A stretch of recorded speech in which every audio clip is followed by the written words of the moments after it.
le business plan 2.0, les nouveaux modèles pour lancer son projet. Pour en parler, j'ai le plaisir de recevoir deux invités sur ce plateau. Tout d'abord, Gilbert Métoudi, bonjour. Bonjour. Vous êtes expert comptable.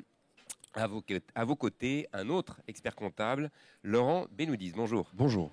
Alors, du nouveau cette année en matière de préparation, de présentation du business plan, il y a de l'actualité, j'ai envie de dire, de nouvelles manières de présenter, d'élaborer son business plan. Qu'est-ce qu'il y a réellement de nouveau à dire sur le sujet? Il y a des changements. Le changement, c'est qu'on a des approches en fait aujourd'hui un peu différentes. C'est-à-dire que quand on essaie de monter un business plan, on s'adresse à des entreprises qui ont déjà un modèle économique qui est arrêté, un business model. Et la difficulté du business plan, en fait, c'est son exécution. Or, une start-up aujourd'hui, quand elle se lance, son problème, c'est pas d'exécuter un plan parfait, puisque malheureusement, il n'y a que des hypothèses qui restent à tester. Beaucoup d'aléas. Et beaucoup d'aléas. Donc, en fait, c'est de trouver son business model. Donc, d'un côté, une start-up qui cherche un business model. De l'autre côté, une entreprise établie, qui a déjà une activité, elle va chercher à exécuter un business plan. Et cette différence, elle est assez fondamentale. Aujourd'hui, la méthode habituelle quand on est une jeune entreprise, c'est de se dire bon, voilà, je me mets dans mon bureau, je fais mon business plan, je trouve des fonds, je crée mon produit, je vais le mettre sur le marché. C'est une méthode qui ne marche pas et les taux d'échec sont impressionnants. On est à plus de 75% d'échecs. La bonne méthode, c'est quoi? C'est dès le début d'aller se confronter avec le marché, d'aller voir les clients et de tester. Ce qu'on appelle en fait la conception d'un produit minimum viable, quelque chose qui ne soit pas le produit abouti, mais qui va permettre d'avoir déjà des retours de clients. En fait, plus on échange, plus on communique, plus on teste, et on échoue et on recommence, hein, l'échec est le ferment de la réussite, eh bien, plus on a des chances de réussir. Et c'est ça les nouvelles méthodes qu'on essaie d'expliquer aux créateurs d'entreprises. Gilbert Métoudi, c'est être davantage dans un plan d'action, d'une certaine façon, montrer que on a bien pensé, qu'on est capable de se transposer un peu dans la réalité. C'est ça qu'on veut montrer? Oui, tout à fait. C'est-à-dire que aujourd'hui, les créateurs, enfin pas simplement les créateurs, hein, tous les chefs d'entreprise sont ils doivent être dans une dynamique et on doit les accompagner pour être dans cette dynamique. Le monde change, la société change et le plan d'action a toute sa signification. C'est-à-dire que nous sommes dans l'action et pas simplement sur du rêve. Il faut vraiment envisager ce que l'on veut faire avec précision. Il faut tester le marché, il faut tester les clients. Et comme l'a dit Laurent, c'est un environnement qu'il faut analyser avant de se lancer, avant d'entreprendre. Trop d'échecs ces dernières années. Et nous sommes convaincus que par de la pédagogie et davantage de précision, les chefs d'entreprise réussiront mieux et le reste ira mieux, l'économie ira mieux. Les experts comptables sont aux côtés de ces entrepreneurs, de ces futurs créateurs pour élaborer ce business plan. Ils ne le savent pas forcément, ces entrepreneurs, que justement l'expert comptable n'est pas juste un homme qui vient faire des bilans quand l'activité existe, s'occuper de la comptabilité, etc.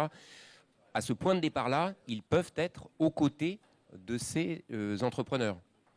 Oui, enfin, les entrepreneurs savent, pour la plupart, que nous sommes des techniciens. Donc nous savons élaborer un business plan, ça c'est certain. Enfin, mais faire appel à eux dès le départ, voilà, pour vraiment avoir de bons conseils pertinents et être efficace, ça, il faut le rappeler. Voilà, il faut le rappeler. Et puis, il faut savoir que nous sommes aussi au cœur du dispositif. Donc nous avons une vision d'ensemble de ce qui se passe.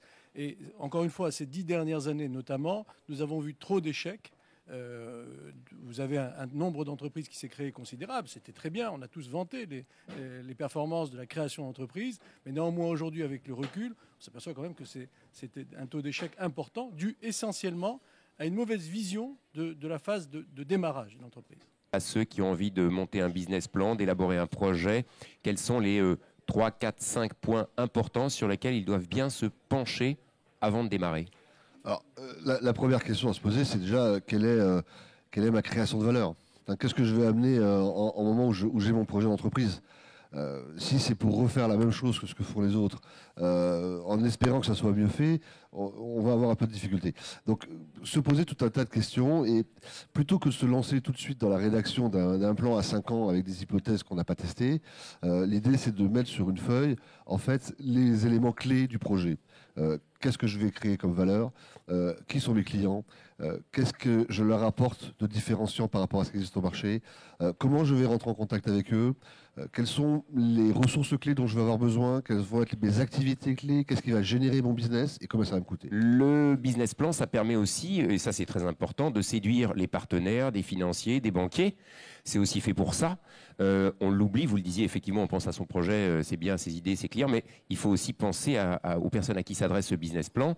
Là aussi, l'expert comptable va aiguiller peut-être l'entrepreneur pour faire élaborer le bon business plan qui va séduire. Bien sûr, puis, en définitive, il faut quand même présenter un dossier.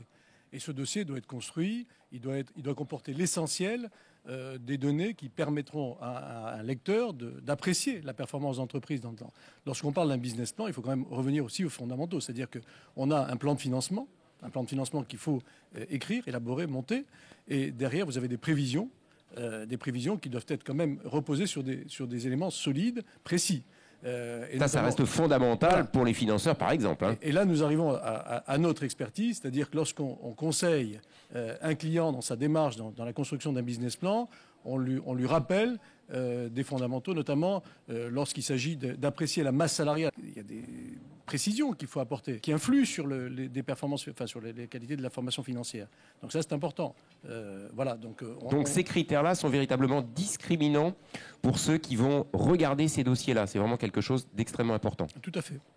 Un petit peu de prospective, peut-être, pour voir comment analyser le marché de la création d'entreprises dans une période en pleine mutation, avec la mondialisation, avec les réseaux sociaux, avec une vraie mutation économique, avec le numérique.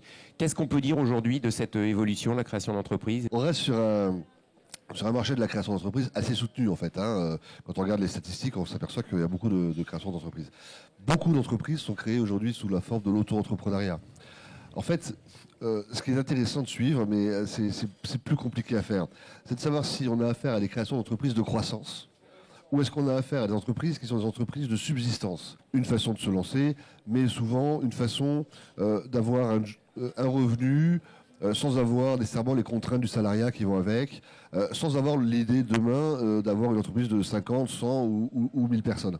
Donc voilà, donc on a beaucoup d'entreprises qui se créent, mais il y a aussi un effet crise, ça me semble clair.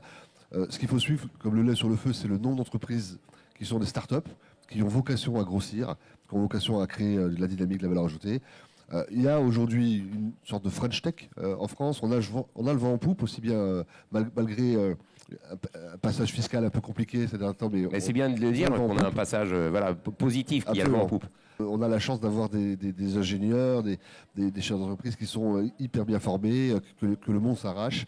Donc voilà, et donc ce qu'il faut, c'est faire en sorte que, mais je crois que Emmanuel Macron l'a compris, que toutes les conditions en France soient réunies pour que ces jeunes pousses puissent devenir des arbustes et des arbres et des chênes. Voilà. Et des forêts derrière. En tout état de cause, on a bien compris que l'expert comptable, pour élaborer un bon business plan, l'expert comptable à ses côtés, c'est quand même quelque chose de très important. Merci.